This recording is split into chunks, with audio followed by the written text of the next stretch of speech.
Bonjour tout le monde. Merci André.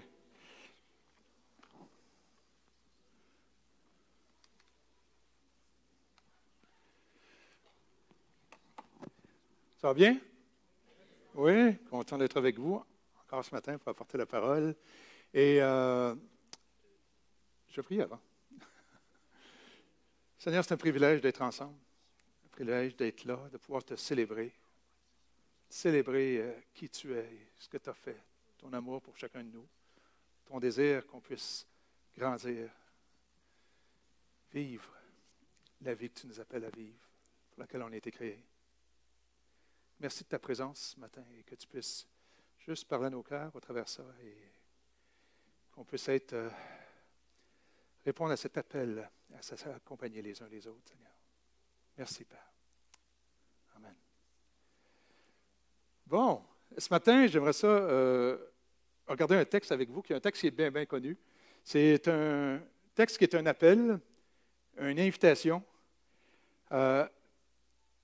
C'est Jésus qui nous envoie pour participer à quelque chose qui représente le cœur et la raison de sa venue sur terre et d'aller jusqu'à la croix. Certains appellent ce texte-là la Grande Commission. Donc déjà, plusieurs disent, OK, il va parler de texte dans Matthieu 28, et c'est ça. Et j'aimerais ça vous mettre dans le contexte un peu, OK? De juste reprendre la vie de Jésus en gros. Donc Jésus, Dieu, qui vient sur terre, prendre forme humaine, pour marcher pendant plus de 30 ans parmi nous. Il a vécu dans notre monde, le monde qu'on connaît. Il a été exposé aux mêmes réalités que nous, aux mêmes besoins que nous, aux mêmes défis que nous. Et il a utilisé les mêmes moyens, ressources et solutions qui sont aussi à notre disposition pour traverser et vivre cette vie-là et vivre cette vie dans sa foi, dans la confiance qu'il avait dans le Père. Au travers les derniers 3 ans, ça a été une vie publique pour lui. Il a rassemblé des hommes, des femmes, et qui ont décidé de le suivre. Et pendant ces 3 ans-là, il leur a enseigné, il leur a démontré le cœur humain, les besoins du cœur humain, les tendances du cœur humain et la tendresse et l'amour de Dieu de voir comme celui qui peut transformer des vies. Il a parlé de la mort qui était à la porte, mais il a aussi parlé de la vie, que lui était la vie. Il a dit des affirmations étonnantes, hein, comme « Je suis celui qui a vu le Père » ou « Celui qui m'a vu a vu le Père »,« Je suis la porte, le chemin, la vie, je suis la source d'eau, la source qui ne se tarit pas ». Mais il n'a pas seulement enseigné. Il a démontré par sa vie qu'est-ce que c'était de faire confiance à Dieu, de s'en remettre à Dieu, de se mettre à l'écoute de Dieu. Il n'a pas seulement démontré qu'est-ce que c'était de croire en Dieu, mais qu'est-ce que c'est de croire en Dieu. Puis, comme il l'avait annoncé, il a été mis à mort, il a été crucifié, il a offert sa vie. Il était prêt à subir la torture, les atrocités de la croix, pour que nous, on puisse entrer dans la présence de Dieu et expérimenter la vie pour laquelle on existe. Pour changer le cours de l'histoire. Pour permettre à chaque être humain d'expérimenter et de vivre une nouvelle vie. Mais il n'est pas resté au tombeau. Comme il l'avait annoncé aussi, il est ressuscité. Il a passé 40 jours avec ses disciples.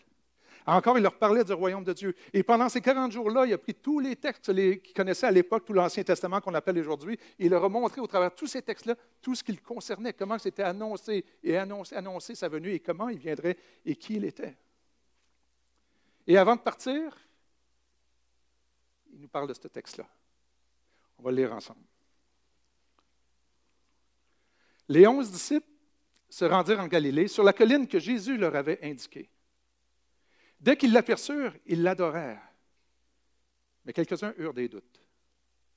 Alors Jésus s'approcha d'eux et leur parla ainsi. « J'ai reçu tout pouvoir dans le ciel et sur la terre. Allez, faites des disciples parmi tous les peuples. Baptisez-les au nom du Père, du Fils et du Saint-Esprit, et enseignez-leur à suivre tout ce que je vous ai prescrit. Et voici, je suis moi-même avec vous tous les jours plutôt, jusqu'à la fin du monde. » C'est quand même étonnant.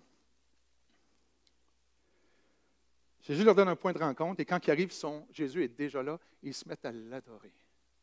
D'autres textes vont dire qu'ils se sont prosternés devant lui. Et Jésus, tu es vraiment celui que tu disais que tu étais. Tu es vraiment Dieu qui vient ici vivre sur terre pour rencontrer l'être humain, pour nous rencontrer, pour nous emmener à vivre à cette relation avec toi. Tu es vraiment celui que tu dis. Tu l'as démontré, mais quelques-uns ont des doutes. Ces disciples-là ont vécu 3 ans avec Jésus. Ils ont entendu toutes ses paroles, ils ont vu ses miracles. Ils l'ont vu mourir, ils l'ont vu ressusciter. Il a passé 40 jours avec lui. Certains avaient encore des doutes. Est-ce que ça vous arrive d'avoir des doutes? Moi, ça arrive constamment. C'est ça la foi. On croit sans voir. Fait que la foi implique des doutes. Et Jésus s'approche d'eux autres, pas pour les critiquer et pas pour les reprendre. Il dit, ben voyons donc, avec tout ce que vous avez vu, vous avez encore des doutes. Coudon. C'est de là vient l'expression coudon qu'on a là. Coudon. Qu'est-ce que ça prend? Coudon. Il commence par affirmer son autorité. Il ne les reprend pas. Parce qu'il sait que ça fait partie de la vie du croyant. Il sait que ça fait partie de la vie des gens partout sur la planète. Coudon, qu'est-ce que ça va prendre? Il commence par affirmer son autorité. J'ai reçu tout pouvoir sur la terre. Il le rappelle, comme il l'a fait à plusieurs reprises, quand il a ordonné à la tempête de se calmer, quand il a demandé au figuier de sécher puis qu'il a séché, quand il a guéri les lépreux, rendu l'aveugle, la vue aux aveugles, quand il a même vaincu la mort. Il leur a montré. Il leur a dit, je suis la source de vie, le chemin, la vérité. Je suis seul, le seul qui peut vraiment donner la vie. J'ai tout pouvoir, toute autorité. Je suis le seul qui peut transformer ce monde-là. Puis ce que je promets, j'ai le pouvoir de le faire. Je suis le seul. Je suis au-dessus de toute autorité. Tout pouvoir m'a été donné. Mais certains ont eu des doutes. Pourquoi il ne reprend pas sur ces doutes? Parce que Jésus connaît nos cœurs. Il connaît ton cœur. Il connaît le cœur humain. Il sait avec quoi on se débat dans la vie. Il nous rappelle en disant ça, tout pouvoir m'a été donné, toute autorité. Partout. Sur la terre, dans les cieux, dans le cosmos, partout. Il nous rappelle que tout part de lui. Il rappelle qu'il veut être la source à laquelle on va s'abreuver, le chemin sur lequel on va marcher. Il nous rappelle que lui est la vérité qu'on est appelé à croire. Parce qu'il y a toute autorité, tout pouvoir. Comment faire pour surmonter ces doutes-là? J'ai dû nous le dire. Allez, faites de toutes les nations des disciples. Faites des disciples de tous les peuples. On parle souvent de ce texte-là comme un appel à l'évangélisation. C'est vrai, mais c'est beaucoup plus que ça. Il parle de faire des disciples. Il parle d'accompagner les gens dans leur marche avec Dieu, de les accompagner à suivre Jésus, d'accompagner les gens qui ne connaissent pas Dieu et accompagner les gens qui connaissent Dieu déjà. Un disciple, c'est quoi? C'est pas seulement quelqu'un qui admire une autre personne ou admire Jésus ou il trouve Jésus cool et puis c'est un bon gars finalement. Non, même le Larousse, il dit c'est une personne qui reçoit l'enseignement d'un maître, qui fait partie de son école de pensée, qui adhère à son enseignement. Ça implique d'accepter l'autorité et la direction d'une personne sur ma vie ou d'une idéologie et puis s'engage activement à mettre en pratique les enseignements ou les vérités que la personne l'enseigne. Et on est tous des disciples de quelqu'un ou de quelque chose. Tout le monde sur la planète. On adhère tout un mouvement de pensée qui dirige notre vie. On est tous des disciples de quelque chose. Par exemple, on peut être un disciple d'un philosophe comme Jean-Jacques Rousseau. Pas Jacques Rougeau, le lutteur, là, Jean-Jacques Rousseau. Et on pourrait penser qu'on se concentre sur la nature humaine et on pourrait adopter des points de vue sur le retour à la nature comme moyen de retrouver l'authenticité et puis l'intégrité, le retour aux choses naturelles. On pourrait être un disciple de Karl Marx puis adhérer à ses idées sur la lutte contre les différences sociales, la critique du capitalisme, puis avoir un désir à être actif à transformer les structures sociales et économiques pour que ça soit plus équitable. On pourrait être un disciple d'Épicure, être un épicurien, qui recherche constamment le plaisir, puis qui évite toute forme de souffrance ou tout ce qui peut m'emmener des malaises, de la souffrance ou m'empêche d'avoir du plaisir, je le rejette. On a tous des mouvements de pensée. On appuie tous nos décisions, notre vision de la vie sur quelque chose, une passion, une influence, une idéologie, même si on ne le sait pas, la source de ce mouvement de pensée-là, on est tous des disciples de quelque chose. Et puis toutes ces idéologies-là ne sont pas nécessairement toutes mauvaises, mais sont incomplètes. C'est des philosophies qui ont été développées par des grands penseurs qui se posent des questions sur le sens de la vie. Mais ces grands penseurs-là sont des personnes créées, comme vous et moi. Et Jésus dit, non, vous allez être des disciples de Jésus. Celui qui a toute autorité, celui qui est au-dessus de tout, celui qui est la source de tout, celui qui a la vérité, celui qui est le chemin, celui qui est l'auteur de la vie, le créateur de la vie. Et il nous invite à accompagner chacun à le suivre, à être un de ses disciples. Un disciple de Jésus, c'est une personne qui choisit de le suivre, qui choisit de le croire. Pas juste croire qu'il existe, de le croire et de suivre qu'est-ce que Dieu dit qui est le meilleur. C'est quelqu'un qui croit que ce que Dieu dit, ce que Jésus dit, c'est la meilleure option. C'est la meilleure option. Mais le doute vient. Il faut choisir nos options. C'est une personne qui s'instruit de ses enseignements et qui cherche à les vivre dans sa vie.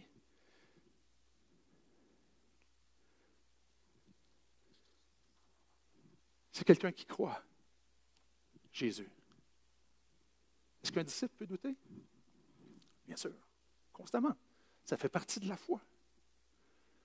Les gens qui étaient avec Jésus, qui ont passé tout ce temps-là physiquement avec lui, il y en a qui ont eu des doutes. Puis pourquoi former des disciples? Parce qu'on a besoin les uns les autres.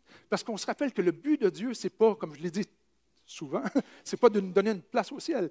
Le but de Dieu, c'est de, oui, ça l'inclut ça, d'être avec lui pour l'éternité, mais le but de Dieu, c'est de restaurer l'image de Dieu en nous, transformer Christ en nous, nous former jusqu'à ce que Christ soit complet en nous.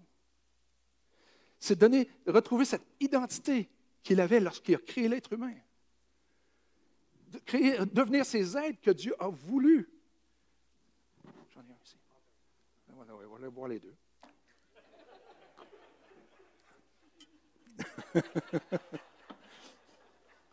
Santé tout le monde. C'est un autre pour moi aussi? OK. Est-ce que j'avais l'air d'avoir la bouche sèche comme ça, à ce point-là?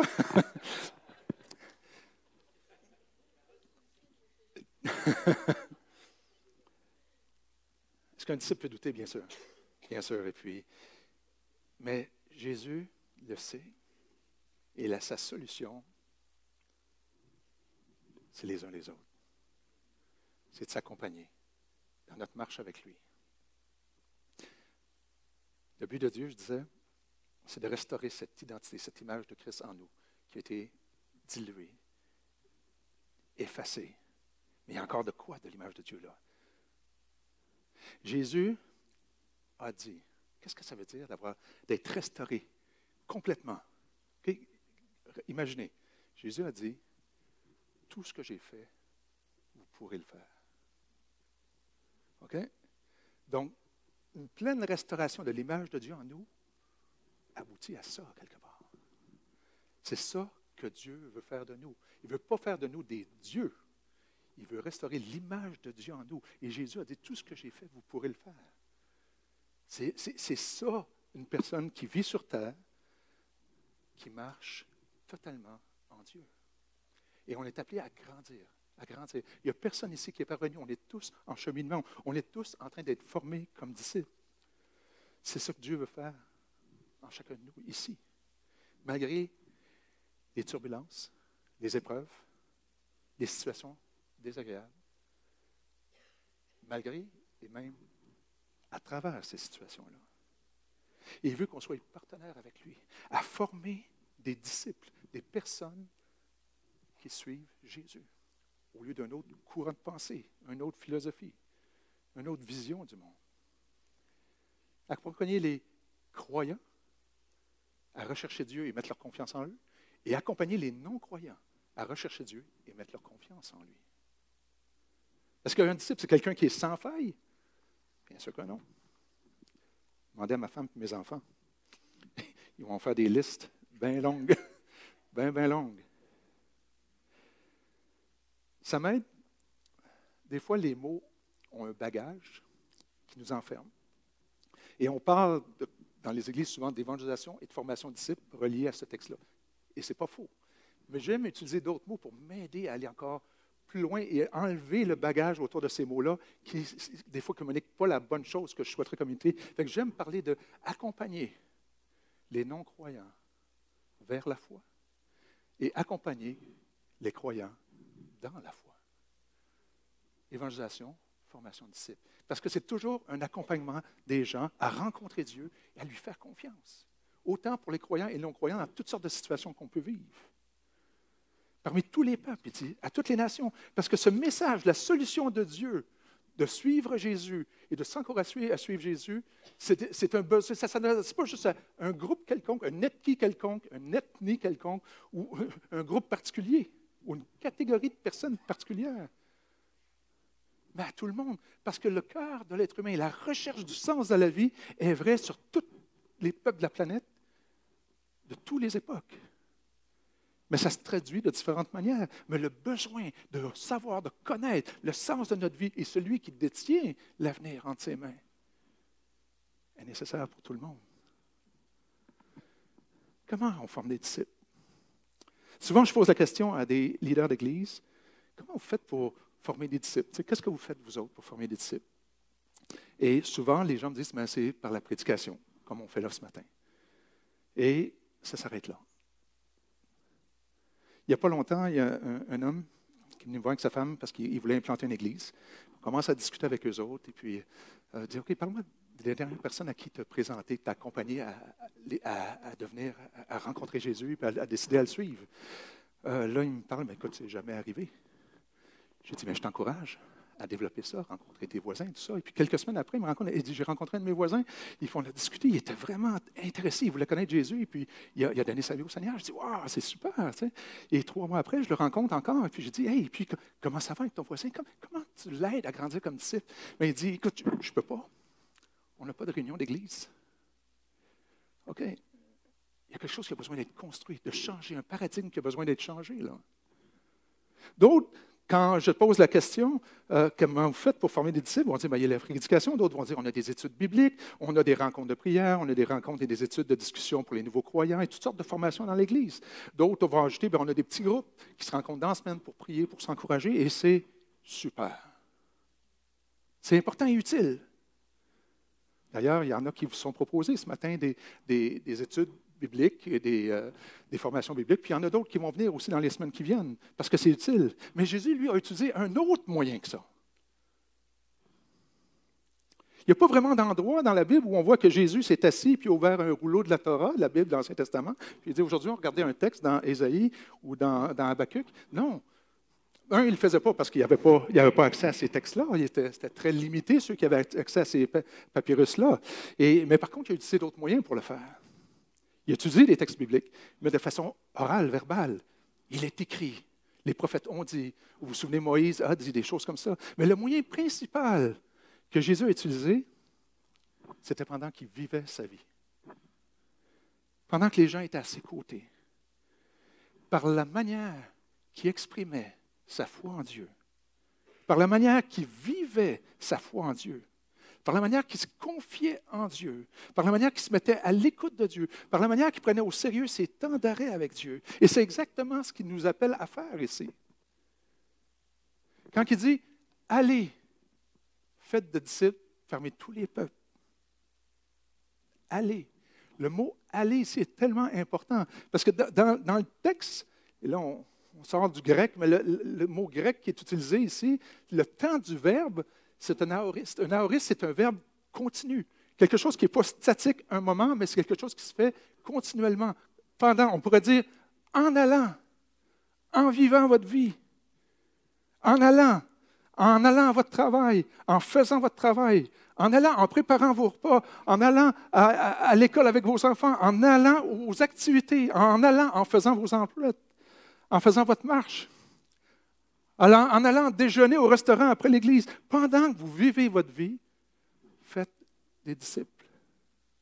Ce qu'il est en train de dire ici, c'est que faire des disciples, aider les gens, accompagner les gens dans leur vie avec Christ, dans leur foi ou vers la foi, ça ne se fait pas à un moment ou dans une activité précise, nécessairement. Mais c'est en allant, en vivant notre vie. Et ça fait une grosse différence.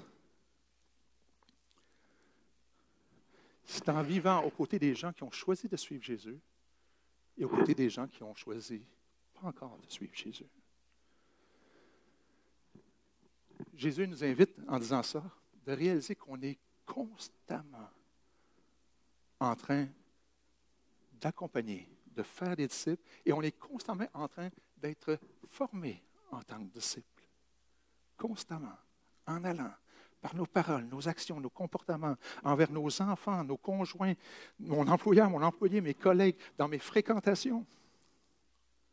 Quand une personne me contrarie ou quand ça ne se passe pas comme je veux, comment je réagis? Est-ce que j'agis comme une personne qui a confiance en Dieu? Comme une personne qui recherche à avoir les sentiments qui sont en Christ? Ou non? Puis quelqu'un m'aide à avoir ces sentiments-là? On est en train de former des disciples, sans être assis autour d'une table nécessairement. Comment je vis ma vie, dans toutes les situations de ma vie, contribue à encourager les autres, à se confier aussi en Jésus, ou non? Il y a plusieurs années, j'accompagnais un missionnaire, un couple de missionnaires en fait, que certains d'entre vous connaissent, Jean et Sula Ish. Et puis, ils faisaient des conférences au Québec, puis on les suivait tout le temps. On participait à organiser des conférences. On ne parlait pas, mais on s'occupait de préparer avec eux autres. Et un jour, on était à Montréal, sur Côte-Vertu, une assez grande église, puis c'était pour être rempli. Et je vais vous dire, ça fait quand même, vous allez voir que ça fait longtemps, là, c'était une présentation d'un film avec des bobines. Là, et le cœur de la soirée, c'était le film, qui durait une trentaine de minutes. Après ça, il y avait des discussions et des présentations. Pendant qu'on faisait ça, on prépare tout, le projecteur ne marche pas. Moi, je commence à stresser. Quand je suis stressé, j'ai une tendance de stresser les autres aussi autour. Et puis, hein, pas vrai? Oui, hein? Mais Jean, regarde et dit, c'est pas grave. Dieu a d'autres plans. On va le regarder agir. Ça a été une soirée extraordinaire. Jean m'a formé comme disciple. Il n'y a pas longtemps, ici à l'église,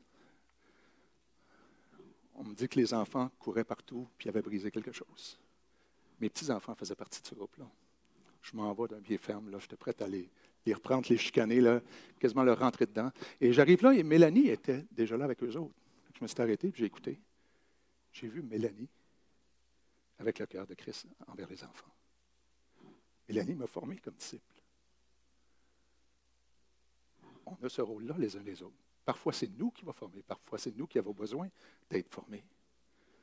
L'Esprit, l'Église, c'est les gens qui composent cette communauté en qui Dieu veut faire son œuvre par son Esprit à travers chacun, mais par l'intermédiaire de chacun aussi. Et comprendre ce que c'est un disciple, ça nous aide à comprendre que ce n'est pas un cheminement solitaire, la vie avec Dieu. On a besoin les uns les autres. Mais si le dimanche matin est le seul moment où je rencontre Dieu, pour être nourri, pour être formé, ça ne fait pas des enfants forts. Ça ne fait pas des disciples solides. Il y en a qui connaissent Keith Green, le chanteur?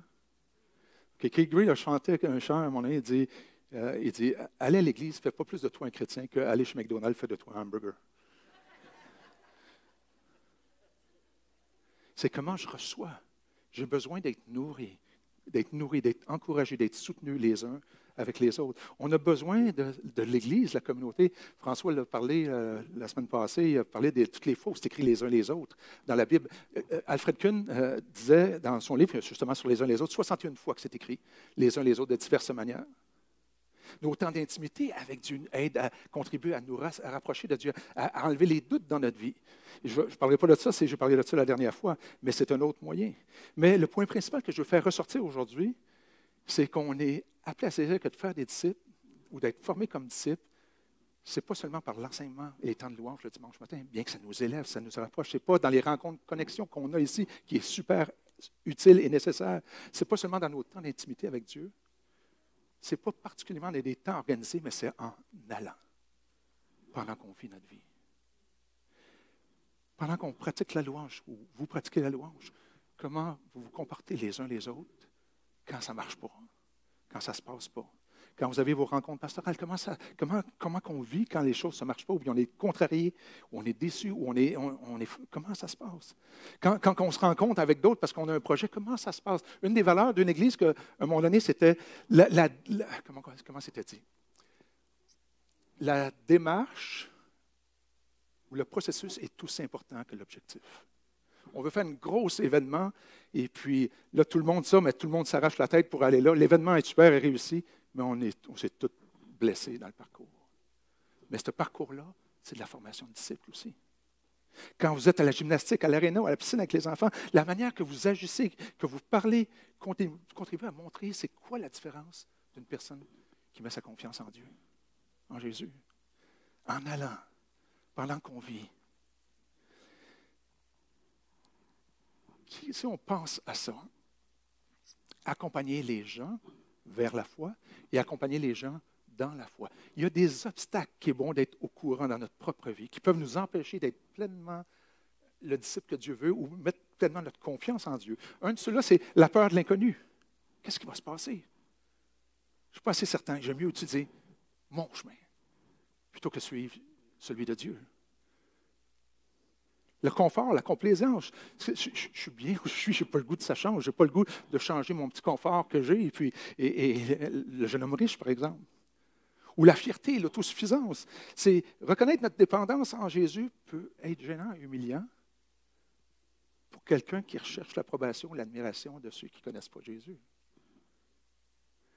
La réticence à abandonner le contrôle, de laisser aller, OK, Seigneur, je vais te faire confiance. Là. Le doute. Si on laisse le doute vaincre, on risque de passer à côté de beaucoup, beaucoup de choses. Et comment surmonter le doute? Allez, aider les gens, accompagner les gens à se tourner vers Christ, à faire confiance à Christ en allant. Il y aurait beaucoup d'autres choses à dire sur ce texte-là. Ou ce que ça veut dire, faire des disciples. On pourrait en faire une série, ça me tentait à un moment donné, mais ce texte-là n'est pas juste une suggestion. C'est de réaliser qu'on est des disciples et de qui on est les disciples et vers qui on conduit les gens. Est-ce qu'on est un encouragement pour les autres à grandir ou un encouragement à continuer à se morfondre dans leurs problèmes, puis on les nourrit. Je vous ai déjà raconté cette histoire-là, mais je vois que ça a été assez bien. Je vais prendre le temps. C'est une histoire que je ne veux jamais, jamais oublier. Quand j'étais en affaires, il y avait, je pense bien que je l'ai déjà raconté ici, en tout cas. Il y avait un client qui avait beaucoup de restaurants, il y avait 25 restaurants, puis il me demande, peux-tu créer un design pour les 25 restaurants avec des plantes? On faisait des décors avec des plantes. Et j'ai créé un design, j'emmène les plantes, tout ça, je lui montre, il dit, oui, c'est ça que je veux. Mais il me dit, vous souvenez-vous de cette histoire-là? Oui, non, que je la compte. Et là, il me dit, c'est ça que je veux, mais il dit, je veux que tu me fasses ça en dessous de la table. C'est-à-dire au noir, tu sais. Là, j'ai dit, non, je ne ferai pas ça, tu le sais. Là, il dit, c'était ton affaire de chrétien, tu sais, encore, là, et puis, tu es fou, je ne peux plus faire affaire avec toi, va-t'en, tu as perdu le contrat. C'était 25 restaurants. J'étais surpris, j'amorce mes choses, je m'en vais, mais là, il court après moi, il me dit, non, viens, on va parler, là. Finalement, il me les a donné, les contrats. Et quelques jours après, c'était des restaurants, il y avait 3 jours pour refaire l'intérieur, parce qu'ils ne voulaient pas perdre de clientèle. Fait que tout le monde travaillait en même temps, les plombiers, électriciens, menuisiers, peintres. Et nous, on était là, ils nous appelaient les fleuristes. Il y avait des bacs à plantes, on mettait de la terre, on mettait des plantes. Et je travaillais avec mes employés, tous les corps de métier étaient là, ce n'était pas très grand. Et là, le propriétaire arrive. Et puis, il vient me voir. Il est un homme très, très, très aisé. Et puis, il vient me voir, il dit Patrice, viens, on s'en vient, deux de ses amis, viens, on s'en va ici au bar à côté prendre une bière. C'est un bar de danseuses. Ça fait une petite différence, là. Et là, j'ai dit, ben non, je n'irai pas là, tu sais. Il dit, c'est encore ton affaire de chrétien, là? Il dit, tu n'as jamais de fun dans la vie? Là, j'ai dit, écoute, il y a quelques années, je suis tombé sur un petit livre, et puis le message dans ce petit livre-là a transformé ma vie. Et j'ai beaucoup de fun dans la vie, beaucoup de plaisir. Et là, il commence à se moquer de moi. Tu sais, je suis une personne assez fière en général. Trop, peut-être. Et je me sentais assez solide. Tu sais. Là, quand il se moquait de moi, il se moquait de moi à voix haute. Puis il me pointait assez fort que tous les corps de métier, ces gars de construction, les toughs, là, ils me regardent tous, là, et puis, tu sais, d'un coup, je me sentais tout petit. Là, il se reculait, puis il se tapait ses genoux. Paf, puis là, il se moquait de moi en riant, bien fort, là. Je me sentais moins que rien. Mon collègue qui travaillait à côté de moi, il me dit, laisse-les faire, c'est un épais. Il dit, c'est lui qui est le niaiseux. T'sais. Il n'a pas d'allure. Ça n'a pas de bon sens de dire ça. Non, c'est pas ça qu'il m'a dit. Il m'a dit, si seulement il savait qu'il est en train de parler au fils du roi des rois. Quand il m'a dit ça, là, mon estime, ma valeur a tout été changée. Ce type-là continue à me dire des choses, mais ça ne m'affectait plus. Ce type-là qui était avec moi, à côté de moi, mon collègue, aurait pu me conduire puis essayer de me réconforter en me disant, ah non, c'est lui. Non, il m'a aidé à devenir un disciple plus ferme. Il m'a rappelé qui je suis à cause de Christ. C'est ça qu'on est appelé à faire.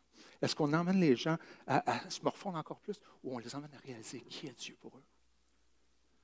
Il faut que je dise la fin de cette histoire-là parce que quelques minutes après, j'étais dans un autre coin et ce propriétaire-là vient me voir à cachette. Je dis des fois à la Nicodamus, qui venait de voir de Jésus le soir. Il vient me voir et il me dit, Patrice, il dit, le petit livre, tu parlais, est-ce que tu peux m'en avoir un? Cet homme-là, qui avait l'air tellement au-dessus de tout, tellement prospère, avait ce vide en dedans de lui. Fait que pour moi, c'était une occasion de l'accompagner vers la foi. L'autre à côté de moi m'a accompagné dans ma foi. Et c'est ça qu'on est appelé à faire. Si on regarde le texte, ce n'est pas quelque chose qu'on a à faire seul, par nos propres forces. Regardez ce qu'il dit. En orange, Jésus dit, « J'ai reçu tout pouvoir sur la terre et sur le ciel, allez, faites des disciples. » Je laisse le reste du texte. « Je suis moi-même avec vous tous les jours jusqu'à la fin du monde. » Il encadre cette grande commission, cet appel à aller et être avec lui, à former les gens, à équiper les gens, à aider les gens à rencontrer Christ avec ces deux promesses-là. J'ai tout reçu, tout pouvoir, toute autorité, puis je suis avec vous tous les jours jusqu'à la fin. Moi-même, je suis avec vous jusqu'à la fin. C'est comme si Jésus disait, « Hey, on va passer un peu de temps ensemble. Et on va aller se promener, prendre une marche, on va passer un peu de temps ensemble, puis on va faire un bout de chemin. Je vais aller au travail avec toi, on va aller jouer avec tes enfants à soir, et samedi, tu vas prendre une bière avec tes amis, je vais y aller avec toi aussi, et puis juste, il est lui-même avec moi, et on va avancer ensemble comme ça. On aimerait ça, Jésus serait là, ça serait différent. Hein? Mais Jésus est là. Je suis moi-même avec vous, tous les jours. Et moi, je dois sauter dans la gang quand c'est le temps. Je suis là tous les jours. Je veux et je souhaite être cette personne-là qui accompagne les gens vers la foi et qui accompagne les gens dans la foi. Je souhaite et je veux être cette personne-là pour vous. Parce que vous êtes ce genre de personne-là pour moi. Chacun de vous. Et si à un moment donné, je ne le suis pas, on va s'encourager mutuellement à regarder à la bonne place. Parce qu'on est tous des fils et des filles du roi des rois. Amen. Amen. Seigneur, merci. Merci parce que tu nous fais assez confiance pour nous envoyer, nous inviter à participer à ce que toi, tu as déjà commencé à faire. Transformer des vies. Restaurer l'image de Dieu en chacun. Et Seigneur, on veut entrer dans ce que toi, tu es en train de faire. Merci qu'on peut le faire ici au travers de la louange, au travers de la prédication, au travers des groupes, au travers de nos temps d'intimité, mais on veut le faire aussi en allant. dans tous les aspects de notre vie. Merci Seigneur de nous accompagner au travers de ça. Et merci parce que tu es là. Toi-même, tu es là. À chaque jour. Amen.